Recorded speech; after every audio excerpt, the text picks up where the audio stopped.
पढ़ेंगे laws of indices. Hello dear students, this is Samriddhi. I hope you all are good. Welcome back to another video. So laws of indices में होता क्या है, हमारे पास में base होता है और इंडेक्स होता है। हम देखेंगे यहाँ अलग अलग कंडीशंस कि अगर हमारे पास बेस सेम है, इंडेक्स अलग है, तो हमें क्या करना है, क्वेश्चन कैसे सॉल्व करना है। सो सबसे पहला जो लॉ है हमारा a to the power m into a to the power n equals to a to the power m plus n। ए यहाँ पे बेस है, m क्या है, इंडेक्स। अब मेरे अगर दोनों भी बेस सेम है लेकिन इंडेक्स अलग है तो मैं क्या करूंगी, और बीच में मल्टीप्लीकेशन की साइन है तो इंडेक्स एक ही बार, सॉरी बेस एक ही बार लिखूंगी और इंडेक्स क्या कर दूंगी यहाँ पे sum. For example 4 to the power 3 into 4 to the power 4, base same है, एक ही बार लिखेंगे, इंडेक्स क्या कर देंगे यहाँ पे sum. So 4 to the power क्या हो गया answer 7। Next a to the power m upon a to the power n। अब हमारा क्या है यहाँ पे बेस सेम, इंडेक्स अलग है, लेकिन ऑपरेशन कौन सा है यहाँ पे, डिवीजन। सो जब अगर डिवीजन है तो हम क्या करेंगे, दोनों भी इंडेक्स का subtraction, a to the power m minus n। 4 to the power 3 4 to the power 4 equals to 4 to the power 3 minus 4, 3 plus minus minus sign of bigger number 4 to the power minus 1। Base same है, multiplication की sign है तो index का करेंगे plus, base same है, index अलग अलग है और डिवीजन ऑपरेशन है तो बेस इंडेक्स का क्या कर देंगे यहाँ पे subtraction.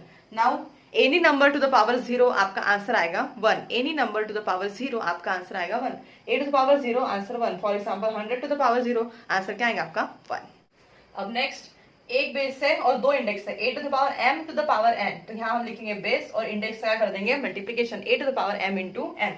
For example 4 to the power 3 to the power 2, 4 to the power 3 into 2, bracket के बीच में कोई ऑपरेशन नहीं है, मतलब क्या है मल्टीप्लीकेशन। 4 टू द पावर हो गया यहाँ पे 6। अब हमारे पास में दो अलग बेस है और इंडेक्स सेम है, a to the power m into b to the power m। Base अलग है, इंडेक्स सेम है, तो बेसिस का कर देंगे हम मल्टीप्लीकेशन और इंडेक्स को लिखेंगे एक ही बार, a into b to the power m। For example 4 to the power 3 into 3 to the power 3 हो जाएगा 4 इंटू 3, बेसिस का मल्टीप्लीकेशन और इंडेक्स लिखेंगे एक ही बार, 4 3 12 और पावर 3, 12 का क्यूब यहाँ पे आप लिख सकते हैं।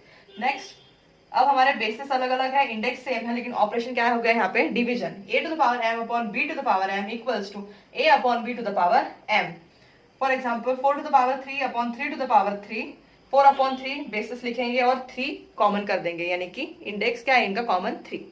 Next a to the power minus m equals to 1 upon a to the power m। ये इंपॉर्टेंट है, इंडेक्स की साइन हमेशा चेंज होंगी जैसे ही आप उसे न्यूमरेटर या डिनोमिनेटर में शिफ्ट करेंगे। अब हम क्या कर रहे हैं, हमारा जो टर्म है a to the power minus m उसे डिनोमिनेटर में लेके जा रहे हैं, तो यहाँ हमेशा आपके इंडेक्स की साइन चेंज होगी। अब माइनस m था, पूरा न्यूमरेटर में था, डिनोमिनेटर में जाके माइनस का क्या हो गया प्लस। अगर a to the power m है न्यूमरेटर में तो डिनोमिनेटर में जाके क्या हो जाएगा 1 upon a to the power minus m।